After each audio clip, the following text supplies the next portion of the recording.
नमस्कार। देखिए, पॉलिटी के सेशन को आगे बढ़ाते हुए आज की इस वीडियो में हम लोग बजट को कवर करेंगे। इस वीडियो में हम लोग बजट पढ़ेंगे, फिर हम लोग बजट के प्रकार को देखेंगे कि आम बजट क्या होता है, अंतरिम बजट क्या होता है, लेखानुदान क्या होता है। फिर हम लोग विनियोग विधेयक को अच्छे से समझेंगे। उसके बाद एक टॉपिक से प्रश्न पूछा जाता है, बजट में कटौती प्रस्ताव, तो उसको भी हम लोग कवर करेंगे। और वीडियो के लास्ट में हम लोग प्रीवियस ईयर क्वेश्चन का टेस्ट लगाएंगे। ओवरऑल जो है ये बजट पॉलिटी पर आधारित है, इकोनॉमिक्स पर आधारित नहीं है। तो इस वीडियो को आप लोग ध्यान से देखिएगा, आपको अच्छे से समझ में आएगा। तो चलिए वीडियो को हम लोग शुरू करते हैं। तो आइए हम बजट के बारे में समझते हैं। देखिए, भारतीय संविधान में आर्टिकल 112 में बजट का प्रयोग किया गया है। अगर आपसे एग्जाम में पूछे कि बजट का जो है चर्चा कहाँ से कहाँ तक किया गया है, तो ध्यान रखिएगा आर्टिकल 112 से लेकर 117 तक बजट के बारे में बताया गया है। अब बात ये आती है कि बजट क्या होता है। तो देखिए, बजट जो है ये सरकार की 1 साल की आय यानी रेवेन्यू और 1 साल का खर्च है यानी एक्सपेंडिचर का ये अनुमान होता है। जैसे सरकार जो है 1 साल में कितना कमाएगी। अब सरकार कमाती कैसे है, तो टैक्स के माध्यम से कमाती है। टैक्स हम और आपसे कलेक्ट करती है, तो वही सरकार की क्या है, आय है। और खर्च यानी एक्सपेंडिचर क्या है, सरकार विभिन्न योजनाओं में खर्च करती है, बहुत सारी चीज़ें बनाने में खर्च करती है, तो सरकार का क्या है, खर्च है। तो सरकार जो है 1 साल में कितना कमाएगी और कितना खर्च करेगी, इसी का अनुमान जो है बजट कहा जाता है। यही प्रस्तुत किया जाता है लोकसभा में, ठीक है। अब देखिए, बजट शब्द का प्रयोग संविधान में नहीं किया गया है। इसके स्थान पर वार्षिक वित्तीय विवरण शब्द का प्रयोग किया गया है। लेकिन इसको बजट कहा जाता है। बजट इसको इसलिए कहा जाता है क्योंकि ये चमड़े के थैले में प्रस्तुत किया जाता है, और चमड़े के थैला को बजट के नाम से जाना जाता है, इसलिए इसको ओवरऑल में बजट के नाम से ही जाना जाता है, ठीक है। अब देखिए, बजट प्रस्तुत करने का काम राष्ट्रपति का होता है। ये हमारा संविधान कहता है कि जब भी बजट प्रस्तुत करेंगे तो राष्ट्रपति करेंगे। लेकिन राष्ट्रपति बजट प्रस्तुत नहीं करते हैं क्योंकि राष्ट्रपति के पास उतना समय नहीं है। तो वह जो है वित्त मंत्री को कह देते हैं। तो वित्त मंत्री बजट को प्रस्तुत करती है लोकसभा में। जैसे अभी वित्त मंत्री निर्मला सीतारमण जी हैं, तो वो बजट पेश की थी लोकसभा में।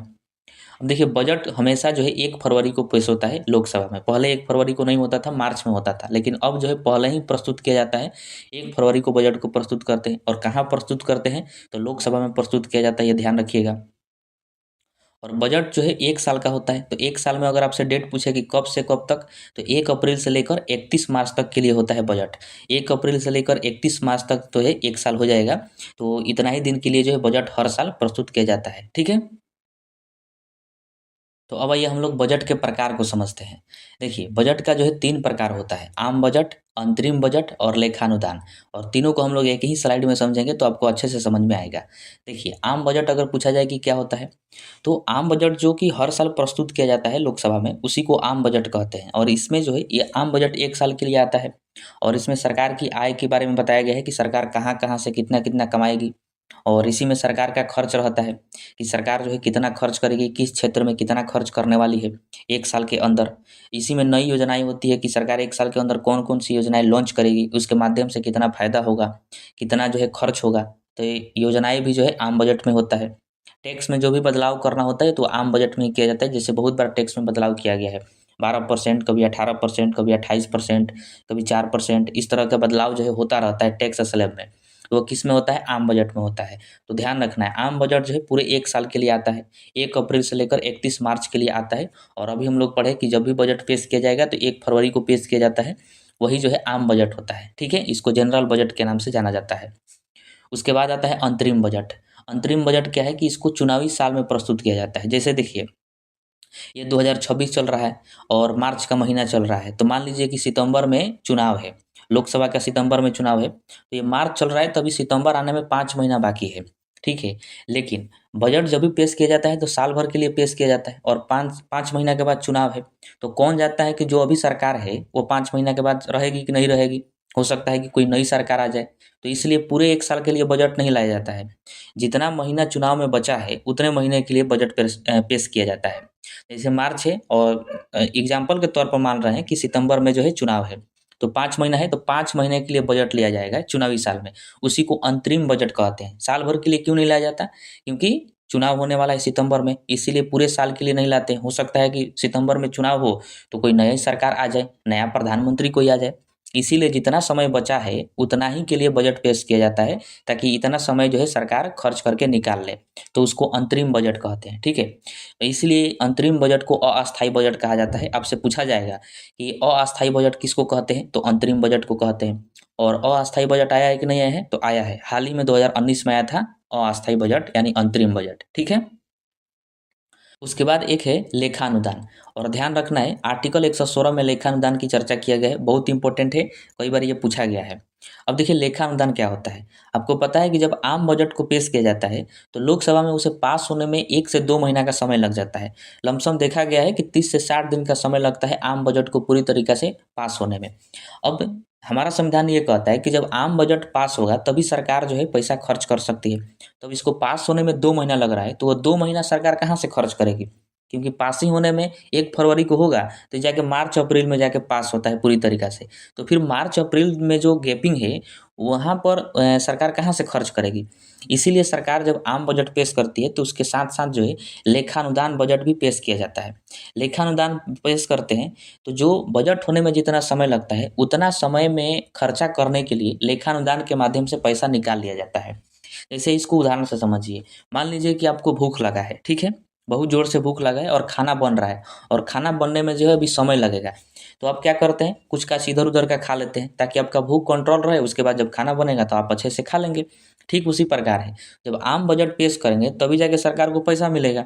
तो आम बजट पेश होने में समय लग जाता है 1-2 महीना, तो 1-2 महीना कैसे चलेगा? तो लेखानुदान बजट को पेश किया जाता है और उसके माध्यम से अतिरिक्त धन निकाल लिया जाता है, ताकि 1-2 महीना जो है अच्छे से चलाया जा सके। फिर बजट पेश होगा तो फिर साल भर चला लेंगे, उसी को लेखानुदान कहा जाता है। ठीक है, तो इसीलिए देखिएगा लेखानुदान में इसमें ना किसी योजना का जिक्र होता है और ना ही इसमें कोई नीति का जिक्र होता है। ये सब जो है आम बजट में होता है, लेखानुदान में ऐसा नहीं होता है। या फिर सरकार को अगर लगता है कि कोई ऐसी योजना है, कोई ऐसा कार्य है जिसको बनाने में जो है अधिक समय लगेगा, तो जब जल्दी बजट पेश होगा, जल्दी बजट पास होगा, तो जल्दी पैसा मिलेगा, तो उसको काम को जल्दी कराया जा सकता है। लेकिन बजट पास होने में अधिक समय लग जाता है, इसीलिए सरकार लेखानुदान के माध्यम से अतिरिक्त पैसा ले लेती है और उस काम को चालू करा देती है, ताकि काम जो है जल्दी पूरा हो। जल्दी शुरू होगा तो जल्दी पूरा होगा। ठीक है? उसके बाद देखिए अनुच्छेद 113 में अनुदानों की माँग है। अनुदानों की माँग क्या होता है? आपको पता है कि केंद्र में जो है बहुत ज़्यादा मंत्रालय है और सभी मंत्रालय जो है अलग-अलग अनुदान की माँग करते हैं, मतलब अलग-अलग पैसों की माँग करते हैं कि हमारे मंत्रालय में ये करना है और इतना करोड़ रुपए की आवश्यकता है। तो उसी की चर्चा जो है लोकसभा में की जाती है कि इस मंत्रालय द्वारा इतना माँगा गया है और ये माँगना उचित है कि नहीं है? क्या वास्तव में इतना पैसा खर्च होने वाला है? इन सब की जो है चर्चा की जाती है लोकसभा में, उसी को अनुदान की माँग कहा जाता है। अनुदान की माँग पर चर्चा किया जाता है। ठीक है? तो ध्यान रखना है आर्टिकल 113 में इसका ज़िक्र किया गया है। अब आइए हम समझते हैं विनियोग विधेयक को। देखिए ये इम्पोर्टेंट है, इसको ध्यान से समझिएगा। जब सरकार जो है बजट पेश करती है लोकसभा में, तो जब बजट पास हो जाता है उसके बाद सरकार जो है पैसा निकालती है, क्योंकि बजट में जो-जो पैसा का ज़िक्र की है उतना पैसा तो सरकार निकालेगी। तो सरकार पैसा कहाँ से निकालती है? तो संचित निधि से निकालती है। संचित निधि जो है वो सरकार का खजाना होता है, उसी में सरकार का पैसा रहता है। तो जब बजट पास होता है तो सरकार संचित निधि से पैसा निकालती है, जितना बजट में बोली थी उतना पैसा संचित निधि से निकाला जाता है और उसी को साल भर खर्च किया जाता है। तो यहीं पर विनियोग विधेयक का काम आता है। सरकार को संचित निधि से धन निकालने के लिए पहले जो है लोकसभा में विनियोग विधेयक पेश करना होता है, और जब विनियोग विधेयक पास हो जाता है उसी के बाद जो है सरकार संचित निधि से धन निकाल सकती है। तो इसको आप ऐसे समझ सकते हैं कि विनियोग विधेयक जो है ये चाबी है और संचित निधि जो है ये सरकार का खजाना है और उसमें ताला मारा हुआ है। जब तक विनियोग विधेयक पास नहीं होगा, यानी चाबी जब तक नहीं मिलेगा तब तक उस खजाने का ताला जो है नहीं खोला जा सकता। विनियोग विधेयक पास हो गया, इसका मतलब सरकार को चाबी मिल गया और उस चाबी से सरकार जो है संचित निधि यानी खजाने का ताला खोल देगी और उससे धन निकाल लेगी। ठीक है? तो इसको ध्यान रखना है कि जब बजट पेश होता है तो पैसा भी जो है पास हो जाता है, यानी अनुदान की स्वीकृति मिल जाती है। अब उस अनुदान को संचित निधि से निकालने के लिए लोकसभा में विनियोग विधेयक पेश किया जाता है। जब विनियोग विधेयक पास हो जाता है तबे जाके सरकार जो है संचित निधि से धन निकाल सकती है। ठीक है? तो यही विनियोग विधेयक का काम होता है। यानी बिना विनियोग विधेयक के सरकार जो है धन नहीं निकाल सकती। विनियोग विधेयक केवल लोकसभा में पारित होता है, यह बात आपको ध्यान रखना है। राज्यसभा में इससे कोई मतलब नहीं है। उसके बाद देखिए हम लोग समझते हैं अतिरिक्त अनुदान को, यानी अनुपूरक अनुदान को।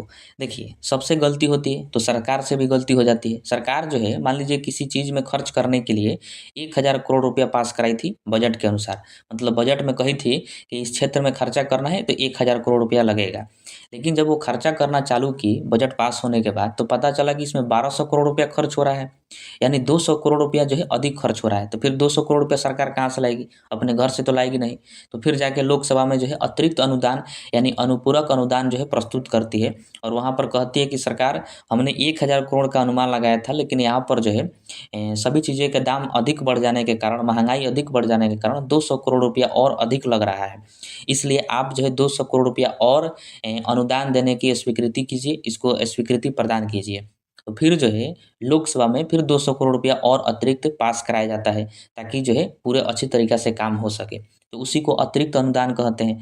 यानी यदि किसी कार्य को करने के लिए विनियोग विधेयक से निकाला गया धन कम पड़ जाता है, तो अतिरिक्त धन निकालने के लिए अतिरिक्त अनुदान नामक विधेयक को लाते हैं लोकसभा में, तो उसी को अतिरिक्त अनुदान कहा जाता है। ठीक है? और इसकी चर्चा जो है आर्टिकल 115 में किया गया है, तो ये आपको ध्यान रखना है। अब ये हम समझते हैं बजट में कटौती प्रस्ताव। अब देखिए कटौती प्रस्ताव की व्यवस्था क्यों किया गया है संविधान में? क्योंकि कोई मंत्रालय मुँह-मांगा पैसा न माँग ले और मुँह-मांगा पैसा बजट में पास न करा ले, इसलिए जो है कटौती प्रस्ताव की व्यवस्था रखा गया है कि उसके पैसा को काट लिया जाएगा जब भी लोकसभा में इसकी चर्चा किया जाएगा तब। जैसे मान लीजिए कोई मंत्रालय है और उसके मंत्रालय में साल भर में 10 रुपया खर्चा होने वाला है, और वो बजट में किसी तरह से करके 1000 रुपया पास करवा लिया। तो 10 रुपया खर्चा करेगा वो ठीक है, लेकिन और सब पैसा तो घोटाला मार जाएगा। इसीलिए कटौती प्रस्ताव की व्यवस्था किया गया है भारतीय संविधान में। और ये आप देखे भी होंगे लोकसभा में सब खड़ा होके कोई चिल्लाता है, कोई बैठता है, कोई गरियाता है, बहुत सारा जो उसमें हल्ला-गुल्ला करता है लोकसभा में बैठकर। तो वो सब क्या है? कटौती प्रस्ताव ही चल रहा है। अब देखिए कटौती प्रस्ताव जो है 3 प्रकार का होता है। उन तीनों को हम लोग एक-एक करके समझते हैं। सबसे पहला नीति कटौती प्रस्ताव। इसके तहत क्या होता है कि जब कोई सदस्य यानी लोकसभा का किसी मंत्रालय की पूरी नीति का विरोध करता है, तो उसको नीति कटौती प्रस्ताव कहते हैं। जैसे उदाहरण से समझिए, मान लीजिए कि सड़क परिवहन मंत्रालय है और उसने जो है बजट में 1000 करोड़ की माँग की थी कि हम इस नीति के तहत सड़क परिवहन मंत्रालय में कुल साल भर में 1000 करोड़ रुपया खर्च करेंगे। अब ये जब बात लोकसभा में रखा गया, तो लोकसभा का ही कोई सदस्य खड़ा होकर कहेगा कि पूरा नीति झूठ है, ये पैसा सब घोटाला मार जाएगा, बिना काम के 1000 करोड़ रुपया ले रहा है। तो फिर लोकसभा अध्यक्ष द्वारा जो है उस पूरे नीति को नकार दिया जाएगा। उस पूरे नीति को गलत मान लिया जाएगा और उसको जो है 1000 करोड़ रुपया नहीं दिया जाएगा, उसके बदले उसको 1 रुपया दिया जाएगा। तो उसी को कहते हैं नीति कटौती प्रस्ताव। तो आपसे पूछा जाता है कि जब किसी मंत्रालय के पूरे नीति का विरोध किया जाता है, तो उसको कौन-सा प्रस्ताव कहा जाता है? तो नीति कटौती प्रस्ताव कहा जाता है, और इसके बदले जो है 1 रुपया दिया जाता है। तो ये आपको ध्यान रखना है। उसके बाद दूसरा है आर्थिक कटौती प्रस्ताव। देखिए, इसमें जो है अनुदान की राशि को कम कर दिया जाता है। जैसे किसी मंत्रालय ने मान लीजिए कि 100 करोड़ रुपया माँगा था 1 साल में खर्च करने के लिए, तो उसको 100 करोड़ ना देके 80 करोड़ दिया जाएगा, यानी 20 करोड़ उसका काट दिया जाएगा। तो हम कहेंगे कि आर्थिक कटौती प्रस्ताव हुआ था, इसी वजह से उसके अनुदान की राशि को कम कर दिया गया। उसके बाद है टोकन कटौती प्रस्ताव। इसमें क्या होता है? तो इसके तहत अनुदान में से 100 रुपया काट दिया जाता है। मतलब कोई मंत्रालय है, कितना भी पैसा माँगा हो, हज़ारों करोड़ों कितना माँगा हो, उसमें से केवल 100 रुपया काट दिया जाएगा। तो हम कहेंगे टोकन कटौती प्रस्ताव है। मतलब उसको टोका जाता है कि जिस आप काम के लिए पैसा ले रहे हैं, वह काम आपको कराना है और सही ढंग से कराना है, और 100 रुपये इसलिए काट लिया जाता है ताकि उसको याद रहे कि हमारे लिए जो है टोकन कटौती प्रस्ताव हुआ था और ये रिकॉर्ड हो गया है। अगर हम ये काम नहीं कराते हैं तो हम पर जाँच बैठ सकता है, हम दिक्कत में पड़ जाएँगे, हमारा सदस्यता रद्द हो जाएगा। इसीलिए जो है इस टोकन कटौती प्रस्ताव लाते हैं, ताकि ये समस्या ज़रूरी है और इसका जो है आपका समाधान करना है, ये आपके मंत्रालय से संबंधित है। ठीक है? तो इसका उद्देश्य जो है समस्या पर ध्यान केंद्रित होता है, इसीलिए 100 रुपया काटते हैं, क्योंकि 100 रुपया काटने से कुछ होगा नहीं, लेकिन उसका ध्यान रहेगा कि ये काम हमें कराना ही कराना है, तो उसको टोकन कटौती प्रस्ताव कहा जाता है। ठीक है? तो देखिए हम लोग बहुत सारे इंपॉर्टेंट आर्टिकल को कवर कर चुके हैं। जैसे आर्टिकल 116 में लेखानुदान था, इसको हम लोग पढ़ लिए। आर्टिकल 117 में वित्त विधेयक है, इसको हम लोग इसके पहले वाले वीडियो में अच्छे से पढ़ चुके हैं। आर्टिकल 118 को भी इसके पहले वाले वीडियो में पढ़े हैं, जिसमें संसद के नियम कानून की प्रक्रिया है। इसी में हम लोग जो है इसके पहले वाले वीडियो में शून्यकाल, प्रश्नकाल ये सब पढ़ चुके हैं। आर्टिकल जो 119 है, ये उतना इम्पोर्टेंट नहीं है, इसमें पैसा संबंधित नियम कानून बताया गया है। आर्टिकल 120 में ध्यान रखिएगा, इसमें संसद की भाषा है, मतलब संसद में किस भाषा का प्रयोग किया जाता है, तो हिंदी और इंग्लिश दोनों किया जाता है। अगर आपको इसके अलावा अगर क्षेत्रीय भाषा में बात करना है, संसद में कोई भी चीज़ बात करना है, तो फिर जो लोकसभा के अध्यक्ष हैं उनसे अनुमति लेनी पड़ती है, तब आप बोल सकते हैं। ठीक है, अब जो है 2 आर्टिकल इंपॉर्टेंट रह गया, आर्टिकल 121 और आर्टिकल 122। आइए दोनों को हम लोग समझ लेते हैं। देखिए, आपको पता है कि संसद में तमाम तरह के मुद्दों पर चर्चा किया जाता है, वहाँ पर बहस किया जाता है, इसीलिए संसद की कार्रवाई चालू की जाती है। वहाँ पर शून्यकाल होता है, प्रश्नकाल होता है, ध्यान आकर्षक प्रस्ताव, मतलब देश में जितने भी मुद्दे चल रहे हैं उन सब पर चर्चा किया जाता है, लोकसभा में, राज्यसभा में। लेकिन संविधान में एक रोक लगाया गया है कि और किसी भी मुद्दे पर आप चर्चा करते हो वो बात ठीक है, लेकिन न्यायाधीशों के आचरण पर चर्चा नहीं किया जा सकता। न्यायाधीश का मतलब जज, कोई भी हाई कोर्ट का जज हो, कोई भी हाई कोर्ट का वकील हो, चाहे सुप्रीम कोर्ट का जज हो, वकील हो, उन सब पर जो है संसद में चर्चा नहीं किया जा सकता है कि इस हाई कोर्ट का वो जज क्या कर रहा है, इस हाई कोर्ट का वकील क्या कर रहा है, सुप्रीम कोर्ट का जज क्या कर रहा है। इस तरह के मुद्दों को लेकर संसद में चर्चा नहीं कर सकते। बाकी किसी भी मुद्दे पर चर्चा करिए, कोई दिक्कत नहीं है। वही बात आर्टिकल 121 कहता है कि न्यायाधीशों के आचरण को लेकर संसद में कोई चर्चा नहीं होगी, किसी भी कोर्ट को लेकर संसद में कोई चर्चा नहीं होगी।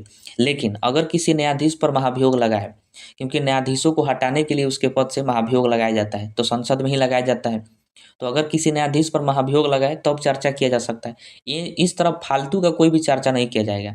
और इसका उद्देश्य ये है, क्योंकि संसद का काम अलग है और न्यायालय का काम अलग है, तो दोनों को अलग रखना है। इस वजह से जो है कह दिया गया है कि संसद में सब चीज़ का चर्चा होगा, लेकिन न्यायाधीश क्या कर रहे हैं, कोर्ट सब क्या कर रहे हैं, इसका चर्चा संसद में नहीं किया जाएगा। ठीक है। ठीक इसका विपरीत आर्टिकल 122 में कहा गया है कि संसद में क्या चल रहा है इसकी चर्चा न्यायालय में नहीं होगा, किसी भी न्यायालय में नहीं होगा। जैसे बहुत सारे हाई कोर्ट हैं, एक सुप्रीम कोर्ट है, तो जज जो है इसकी जानकारी ये नहीं ले सकते हैं कि संसद में क्या चल रहा है। संसद अपना काम कर रहा है, करने दो, और जज अपना काम कर रहे हैं, करने दीजिए। तो ये बात आर्टिकल 122 में कहा गया है। यदि विधेयक संवैधानिक नहीं है, जैसे संसद ने किसी विधेयक को पास किया और वो संविधान का उल्लंघन कर रहा है, तो फिर उसकी न्यायिक समीक्षा न्यायालय में किया जा सकता है, वहाँ पर न्यायालय में चुनौती दिया जा सकता है। ऐसे जो है अगर जज बैठ गया है अपनी कुर्सी पर, तो ऐसे नहीं कह सकता कि बताओ आज लोकसभा में क्या हो रहा है, या फिर लोकसभा में आज बैठक क्या नहीं हुआ, चर्चा क्या नहीं हुआ। ऐसे तमाम तरह की चीज़ों पर वह बात नहीं कर सकता। ठीक है। तो आर्टिकल 122 और आर्टिकल 122 दोनों में जो है एक दूसरे को दोनों फरिया रहे हैं कि तुम हमारे विषय में मत बोलना और तुम हमारे विषय में मत बोलना। ठीक है, तो इसको ध्यान रखिएगा। अब जो अगला वीडियो आएगा उसमें हम लोग सबसे इम्पोर्टेंट टॉपिक को कवर करेंगे, जो है संसद की समितियाँ, और बहुत इंपॉर्टेंट है। आइए हम लोग अब ऑब्जेक्टिव प्रश्न को देखते हैं जो कि प्रीवियस ईयर एग्जाम में पूछे गए हैं।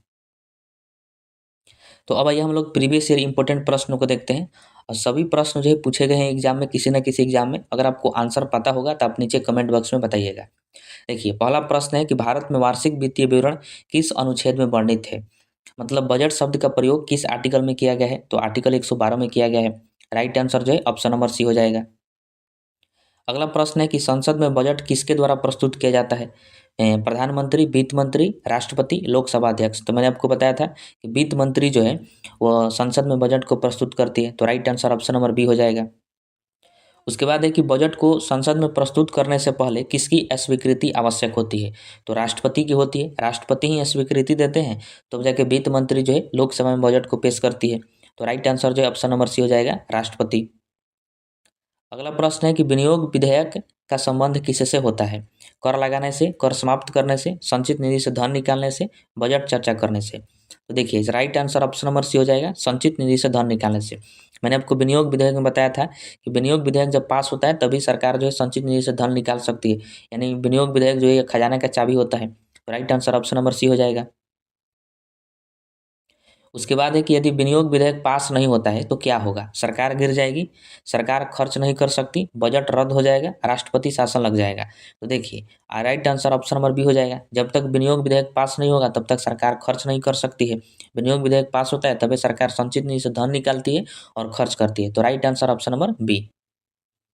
उसके बाद है कि कटौती प्रस्ताव किस सदन में लाया जाता है, राज्यसभा, लोकसभा, दोनों में, संयुक्त बैठक में। तो देखिए कटौती प्रस्ताव जो है केवल लोकसभा में लाया जाता है। इसमें जो है आलोचना किया जाता है सरकार का, और जो भी मंत्रालय द्वारा पैसा मांगा जाता है उसमें कटौती किया जाता है। तो right answer option number B, केवल लोकसभा में।